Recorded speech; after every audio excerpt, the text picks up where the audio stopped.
Ағымдағы жылдың шілде айынан бастап менің қоршаған ортаны қорғауға қосқан үлесім челленджі басталды.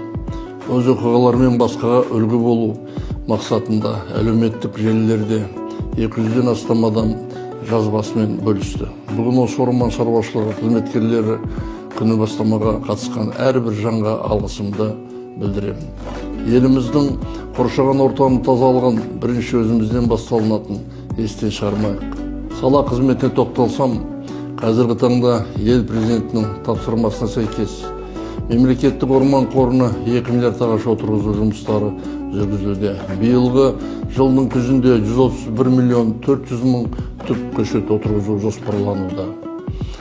Одан бөлек мемлекет басшысының елді мекендерде 15 миллион ағаш отырғызу бойынша берген тапсырмасы аясында жұмыстар толық атқарылды.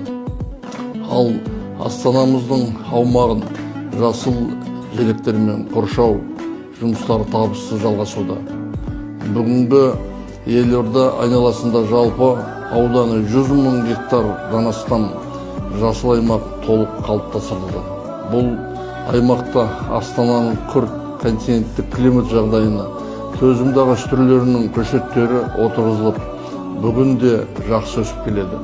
Жасыл белдеуде негізінен қарағай, қайын, жөке, өңкі, тал, қарағаш секілді ағаштар өсірілуде.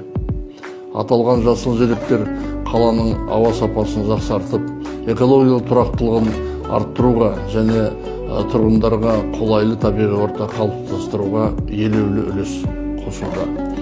Мемлекет басшысының тапсырмасына сәйкес 2023 жылдан бастап өртке қарсы техниканы жаңарту жұмыстары іске асырылуда. Басты мақсат орман және табиғатты қорғау мекемелерінің материалдық техникалық базасын толық жаңарту және өрт қауіпсіздігін күшейту. Ағымдағы жылы лизингтік қаржыландыру есебінен отандық өндірістегі 333 өрт сөндіру көлігін, 244 кіші орман патрульдік өрт кешенін және 279 тракторларды жеткізу жоспарлануда. Жыл басынан бері 136 кіші орман патрульдік өрт кешені, 60 трактор және 18 өрт сөндіру көлігі жеткізілді. Бүгінде Семей орманы және Ертіс орманы мемлекеттік орман табиғи резерваттары жаңа заманауи 44 сөндіру автокөліктермен толықтырылды. Сондай-ақ Семей орманы резерватының аумағында тамыр жүйесі жабық көшеттер өсірілетін орман питомнигі жұмыс істеп тұр.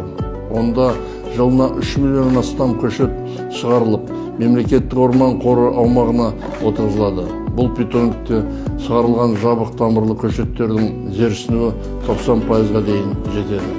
Қазіргі таңда жылына 6 миллион көшет өсіретін осындай питомниктерді басқа да 6 облыста салу жоспарланып отыр.